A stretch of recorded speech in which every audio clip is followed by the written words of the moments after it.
It all started on what I thought would be an ordinary Saturday morning. The sun was peeking through the trees, birds were chirping. I was out back enjoying a cup of coffee while admiring my boat tied up neatly at my private dock. This boat wasn't just any boat. It was a reminder of my years of hard work, a little dream fulfilled, something I could take out on the water whenever I wanted to unwind. I never imagined that something as simple as parking my boat at my own dock would turn into the spark that lit a wildfire with the HOA. Around mid-morning, I noticed a cluster of people in bright polo shirts and clipboards making their way down the path toward my property.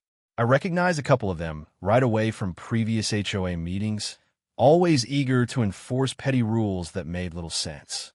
They wore those plastic smiles that never reached their eyes, the kind that told you they were about to deliver bad news, but wanted to seem polite about it. I set my coffee down and braced myself. As they approached, the one I recognized as the HOA president cleared his throat dramatically, like he was about to give a speech worthy of a courtroom drama. He launched into his carefully rehearsed lines about community standards and the integrity of the neighborhood's appearance, reading straight from what looked like a printout of the bylaws. He pointed at my boat repeatedly, as though I might have forgotten what it was or who it belonged to. According to them, my boat was an eyesore that didn't align with their vision for the neighborhood, and if I didn't move it immediately, somewhere out of sight, I'd be slapped with fines that would accumulate by the day. I listened quietly, nodding at all the right moments, even though inside I was simmering. The absurdity of it all was almost funny. Here was a group of people who prided themselves on being sticklers for property boundaries, telling me what to do on land and water that they didn't even own, but I decided to keep my cards close to my chest. There was something almost entertaining about letting them feel important, letting them rattle off threats and quote their little rule book, completely unaware of the fact that their authority ended precisely where my property line began. They handed me an official-looking notice, complete with highlighted sections and a stern deadline. I took it with a polite smile, thanked them for stopping by, and promised I'd look into it. That seemed to satisfy them, at least temporarily. They strutted off like they'd just won a major victory, probably planning how they'd brag about putting me in my place at the next HOA gathering. I watched them go, my mind already turning with plans. What struck me most was how eager they were to flex their tiny bit of power. These were people who seemed to thrive on nitpicking, on catching neighbors in violations, on handing out citations, as though they were some kind of suburban police force. They didn't stop to ask why my boat was there, didn't consider that maybe the situation was a bit more nuanced than their rigid handbook suggested. They just saw something they didn't like and decided it was their mission to correct it. That evening, I walked down to the dock again, took a slow stroll past my boat, running my hand along the railing, thinking about how clueless the HOA committee really was. I remembered signing the papers years ago that gave me full ownership of not just the land but the lake itself. It wasn't part of the common area. It was private, legally documented, crystal clear. That meant not only did I have every right to keep my boat exactly where it was, but technically I had more say over the lake than the entire HOA combined. I found it almost amusing that they hadn't bothered to check property records before coming after me with such confidence. They were so certain of their dominance, so sure that a strongly worded letter and a few threats would make me scurry to comply. They didn't realize they were trespassing into a situation where they had zero leverage. I let the warm evening breeze wash over me as I stood there, already picturing how this little drama might play out when they learned the truth. There was a part of me that almost felt sorry for them, knowing just how embarrassed they were going to be once they realized the boat they were so eager to banish was sitting on water that didn't belong to them at all.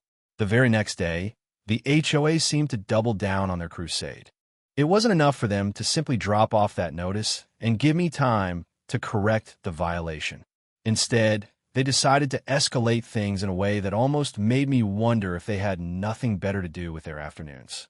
By lunchtime, 2 of the same board members returned, this time with someone new in tow, a local property management consultant, or at least that's how they introduced him. He wore an ill-fitting suit and carried a slim leather briefcase, trying his best to look authoritative.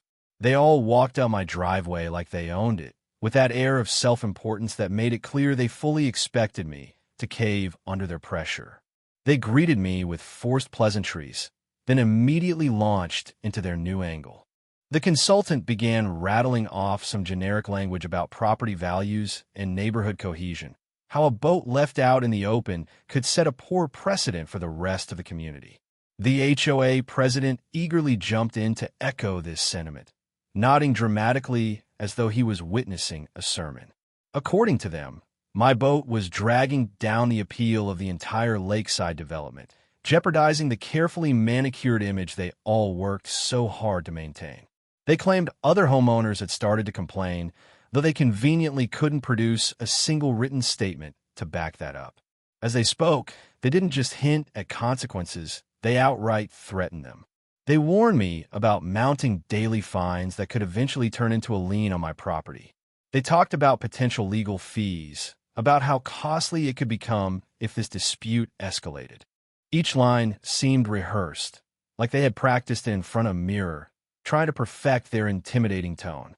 They seemed to relish the idea of scaring me into compliance, convinced that the thought of a legal battle would be enough to send me scrambling to move my boat somewhere out of sight.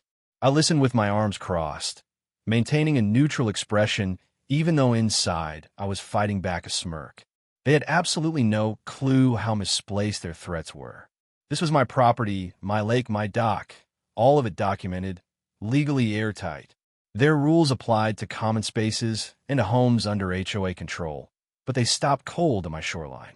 The idea that they thought they could leverage fines or even liens was laughable, especially given that they were treading on completely baseless claims. But I said nothing. I let them continue, nodding occasionally, giving them the satisfaction of thinking they were making progress. At one point, the consultant tried a softer approach, lowering his voice and adopting a more sympathetic tone. He said he understood that people get attached to their boats, but that we all have to make sacrifices for the greater good of the community. It was almost impressive how smoothly he shifted gears from legal threats to emotional manipulation. He painted a picture of disappointed neighbors, of children who might be influenced by seeing a boat parked there, of future buyers who might turn away and reduce everyone's property equity. The HOA president and his little entourage stood by nodding, as if they were witnessing a profound moral argument instead of a petty power grab. Then came the paperwork. They handed me a second notice, this one more formal than the last, full of legalistic jargon and highlighted penalties. It outlined escalating fines, dates by which I was supposed to comply, and vague references to further legal remedies. I flipped through the pages slowly, pretending to read each line as they all watched eagerly, waiting for me to crack. They probably expected me to sigh in defeat and promise to move the boat that very afternoon. Instead, I simply thanked them for bringing it by, promised I'd review it carefully, and wished them a pleasant day. Their faces fell just slightly at my calm reaction. Clearly, this wasn't the submission they'd been hoping for.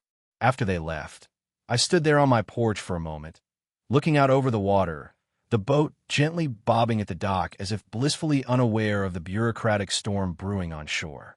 I thought about how quickly the HOA had gone from friendly neighbors to a self-appointed tribunal, inventing scenarios about declining property values and panicked homeowners. It was almost entertaining to watch them ramp up their campaign without realizing they were barreling headfirst into a dead end. They were so wrapped up in their own sense of control that it hadn't even occurred to them to verify the actual ownership details of the lake or dock. They were operating purely on assumption, bolstered by their belief that most homeowners would fold under the mere mention of fines and legal costs. They had no idea they were setting themselves up for a lesson they wouldn't soon forget. I decided from the start that I wasn't going to tip my hand too early. There was a certain satisfaction in letting the HOA believe they had the upper hand, watching them pile on threats and self-important speeches while remaining blissfully unaware of just how little ground they actually stood on. I knew if I rushed to correct them, if I immediately pulled out my property documents and spelled everything out, it would end the game far too soon. And honestly, after the way they had strutted up my driveway with smug expressions and wagging clipboards, I was in no hurry to give them relief from their ignorance. So I kept my responses mild and noncommittal. When they called or stopped by again, and they did multiple times, I was perfectly courteous. I thanked them for their concern. I told them I understood how seriously they took community rules. I even said I'd be sure to look over their notices carefully, which technically wasn't a lie. I just didn't mention that I was looking them over purely for entertainment, already knowing none of it applied to me. They interpreted my polite nods and calm attitude as signs of uncertainty, probably assuming I was intimidated or confused by their flurry of paperwork. I could see it in their eyes each time they left my property, that little victorious gleam that said they were certain they'd soon have me fully under their thumb. Meanwhile, I went about my life as usual. I still spent my afternoons down by the water, sometimes taking the boat out for a gentle spin across the lake. I'd wave cheerfully if I spotted any of the HOA board members lurking by the edge of the community green space, clipboards in hand, peering over in hopes of seeing their violations disappear. The more I acted unbothered, the more certain they seemed that their strategy was working, that I was slowly cracking under the weight of their bureaucratic campaign. I found it amusing that they failed to notice the simple fact that my boat never moved an inch from where it was moored, right out in the open for all to see. I could also tell that my calm demeanor encouraged them to become even more aggressive. When they believed they had the upper hand, their tactics escalated. They began dropping off thicker envelopes with more citations, more highlighted fines, more sternly worded reminders that I was running out of time. At one point, one of the HOA officers even tried to corner me at the local grocery store. She started off with casual small talk, but quickly pivoted to lecturing me about how my boat could set the wrong example for newer residents, who might then think it was acceptable to store all kinds of unsightly equipment by the water. She was so wrapped up in her speech that she didn't seem to notice my amused smile as I promised, once again, that I'd take everything under advisement. A week or so later, they left a voicemail that was dripping with barely restrained triumph. The HOA president informed me they'd scheduled a community inspection for the following weekend, and that if my boat was still visible by then, they'd begin the process of filing formal violations with their attorney. His voice carried that same smug confidence as always, like he believed this was the final nail in the coffin, that I'd be forced to cave at last to avoid a costly showdown. I replayed the message twice just to hear the certainty in his tone, finding it hard not to laugh. By allowing them to believe they were in charge, I was also giving them all the rope they needed to tie themselves into knots. Each new letter and voicemail was another piece of evidence showing how far they were willing to push beyond their actual authority. They had no clue they were building a perfect record of overreach, ignoring fundamental property laws simply because they were so sure their HOA charter was the ultimate power. It never once occurred to them that perhaps someone in their neighborhood owned more than just the standard lot. At night, I'd sit on my back porch with a glass of iced tea, staring out across the water, thinking about how spectacular the reveal was going to be. I knew that soon enough, the HOA's confidence would run headfirst into reality. I pictured the looks on their faces when they finally realized that their countless notices and threats had been wasted effort, that the very lake they were so desperate to control didn't belong to them in any capacity. Letting them live in that illusion a little longer felt like the perfect way to ensure that when the truth finally hit, it would hit with full force. The day of the big HOA fishing event arrived with far more fanfare than I would have thought possible for such a modest gathering. It seemed like they'd been planning it for weeks. Colorful banners tied up near the community entrance, neat little directional signs posted along the streets pointing guests toward Lake Day, and a collection of folding tables covered in bright tablecloths set up on the community green space just beyond the edge of my property. I had seen the flyers, of course. One had even been tucked into my mailbox, though I doubted they actually wanted me there. It was a carefully curated affair, meant to show off the HOA's stewardship of the community, complete with a catered snack spread, prizes for biggest catch, and some local real estate agents milling around hoping to charm potential buyers. What none of them seemed to acknowledge was that the lake they were proudly advertising as the crown jewel of their event wasn't a shared amenity at all. They'd hosted casual gatherings by the water before, small picnics or kayak outings that never directly involved me, and I hadn't felt any real urge to interfere. But this time was different. This time, they had scheduled a large-scale event that depended entirely on access to my privately owned lake, going so far as to print it on their event schedule and boast about it in newsletters. They had completely overlooked the small but critical detail that the lake was listed under my personal deed, with crystal-clear boundary lines recorded at the county office. Early that morning, I watched from my back porch as the HOA board bustled around the lakeside, setting up canopies and coolers. A few of them wore matching polo shirts emblazoned with the HOA logo, and they strutted up and down the bank like they were lords of the manor preparing their estate for honored guests. Volunteers began laying out fishing poles and bait buckets right at the edge of the water. Coolers full of soda and beer were lined up on the grass. It was a picture-perfect scene of suburban community life. Friendly chatter, kids running around with nets, cheerful playlists pumping from a portable speaker. All the while, the HOA president seemed to take special pleasure in greeting arriving homeowners and pointing out their lake. He made sure to highlight all the hard work the board did to keep the community beautiful, as if he personally landscaped my shoreline or paid to stock the waters with fish. I found it fascinating how easily he wove that illusion.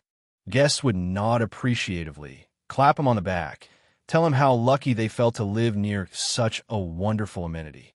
It probably never crossed their minds to ask who actually owned it, because the HOA president acted so convincingly in his role as the gracious host. As the fishing tournament formally kicked off, kids lined the bank with small rods, squealing with excitement each time a bobber danced or disappeared beneath the water. Adults laughed and sipped cold drinks, sharing tips on lures and bragging about past catches. Meanwhile, HOA committee members flitted among the crowd, handing out branded keychains and signing up people for future committees.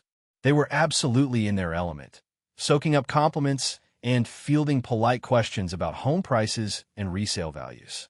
The event was going exactly how they'd pictured it, the perfect opportunity to cement their influence in the neighborhood while using my lake as their centerpiece. I wandered down closer to the water's edge, not trying to hide the fact that I was the property owner, just blending in quietly. Some people gave me friendly nods or small waves, assuming I was just another resident there to enjoy the festivities. The HOA president spotted me and offered a stiff smile, clearly uncertain whether to be annoyed or polite, since technically they'd never actually invited me beyond the mass flyer. I could see the calculation in his eyes, trying to decide if today was the day to bring up my boat violation again or if that could wait until after he finished schmoozing with potential new buyers. As more neighbors trickled in, parking on side streets and unloading picnic baskets, the whole thing began to look like a small festival. They even had a photographer snapping pictures of families with their fishing poles, no doubt planning to feature them in the next community newsletter. What none of these smiling attendees realized was that this entire charming lakeside tableau was balanced on a complete misconception of who held the rights to the water they were enjoying. The irony was almost too rich. They'd built this elaborate social showcase on property they didn't control, confident no one would ever challenge them because they were so used to people bending to the HOA's supposed authority. I knew that wouldn't last much longer, and the thought of how surprised they were going to be made the whole scene all the more entertaining to watch unfold. When the moment finally arrived to reveal the truth, it was almost too perfect. I hadn't planned to be dramatic, but the situation practically begged for it. By mid-afternoon, the fishing event was in full swing. Laughter rang out across the lake. Families crowded together on picnic blankets, and more than a few people proudly held up freshly caught bass for impromptu photos. The HOA president was at the center of it all, beaming like a minor celebrity. He clutched a clipboard with a list of entrants for the biggest catch contest and strutted from group to group, talking about how wonderful it was that their dues could help support such events. It was obvious he believed this entire spectacle was a glowing testament to his leadership. That's what made it so satisfying when I decided to walk over, documents in hand, and politely asked to speak with him in front of a small crowd of homeowners. He looked startled, quickly shifting his expression into that tight, polite smile he always used when he wasn't sure which way a conversation might turn. I could see the calculation behind his eyes, probably weighing whether I was about to donate something to the prize pool or start trouble. I didn't waste time. I let him know, in a calm voice that carried just enough for nearby families to hear, that there seemed to be a bit of a misunderstanding. I explained that the lake wasn't a shared community resource maintained by the HOA. In fact, it was private property deeded to me personally when I purchased my lot years ago. I handed over copies of the property map and title documents, all clearly marked with boundary lines that made it undeniable. His eyes darted over the papers, mouth opening and closing, clearly struggling to process the bomb I just dropped into his neatly organized afternoon. The people nearest us grew quiet. A few of them leaned in closer, curiosity on their faces. The HOA president cleared his throat and attempted to regain control by saying there must be some mistake, that the lake had always been treated as common ground. I pointed out that assumptions didn't rewrite legal ownership, and that his committee had apparently failed to do even the most basic research before planning their entire event around a body of water they didn't control. The more I spoke, the redder his face became. I almost felt a twinge of pity, almost. This was the same man who'd strutted up to my house with threats and fines, who'd sent letters stuffed with legal jargon meant to scare me into submission. Now he was the one squirming under the weight of actual documentation.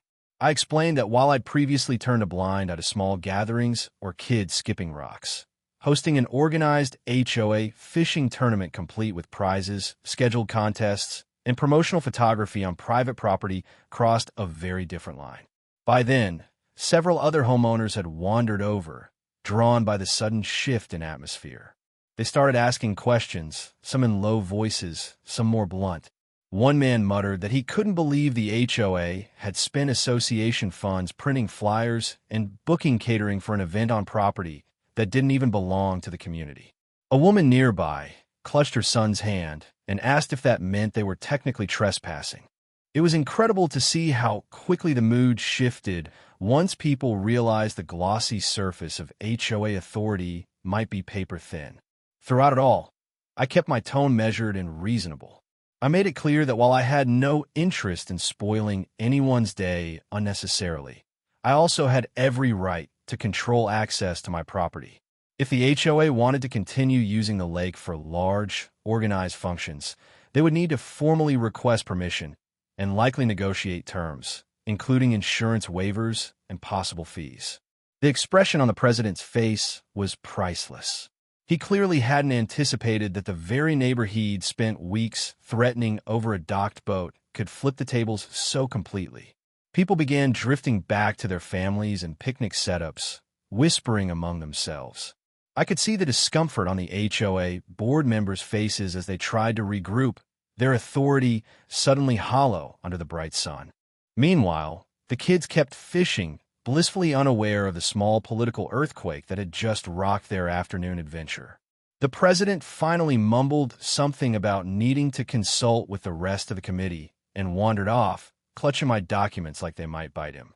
It was one of those moments that confirmed why I'd chosen to wait before revealing everything. Watching the slow realization dawn on each board member, seeing neighbors piece together how thoroughly the HOA had overstepped, it was more effective than any shouting match or angry letter could ever have been. The entire scene laid bare just how fragile the illusion of their absolute control really was.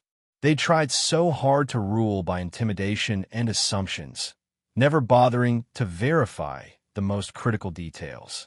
Now the balance of power had shifted, and it wasn't going to slip back into their hands anytime soon. The aftermath of the fishing party fallout was unlike anything I'd seen in the neighborhood before. You could feel the tension shift almost immediately, like a curtain had been pulled back, and everyone was suddenly seeing the HOA for what it was, a group of overconfident rule enforcers who had gotten far too comfortable assuming authority they didn't actually have. In the days following the event, the usual email updates from the HOA came noticeably slower, their once frequent reminder memos to homeowners now replaced with silence. The bravado had drained from their tone, and that smug air of control they carried like armor had been cracked in full view of the entire community. Neighbors who'd never said more than a polite hello at the mailbox suddenly began stopping by to chat. Some came with questions about what had really happened that day, and others simply wanted to express their quiet support. A few shared their own frustrations about how the HOA had treated them in the past. Nonsense violations, impossible landscaping demands, fines for mailbox colors.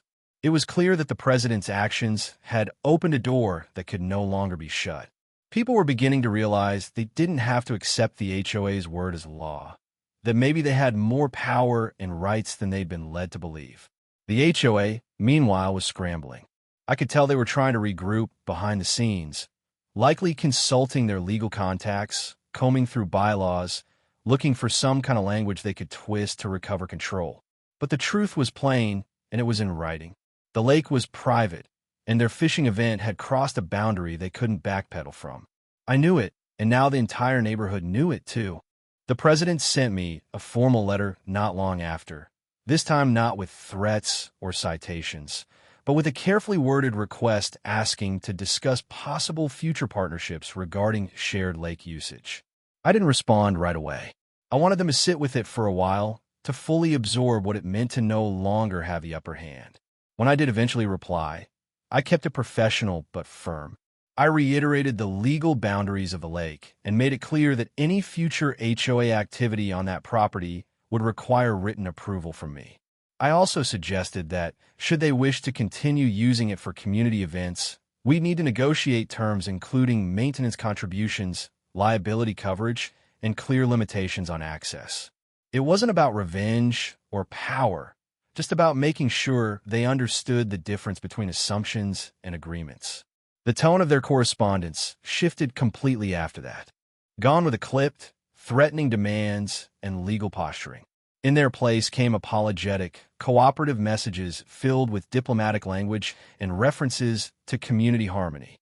It was almost comical how quickly they changed their approach once they realized the game had flipped. But I didn't let their sudden humility distract me from how they'd treated me just weeks earlier. I remembered the warnings, the notices, the public embarrassment they'd tried to impose. This wasn't just about a boat or a fishing event. It was about respect and the right to stand your ground when faced with authority that overreaches. The most telling part of the aftermath, though, was how quiet the HOA became.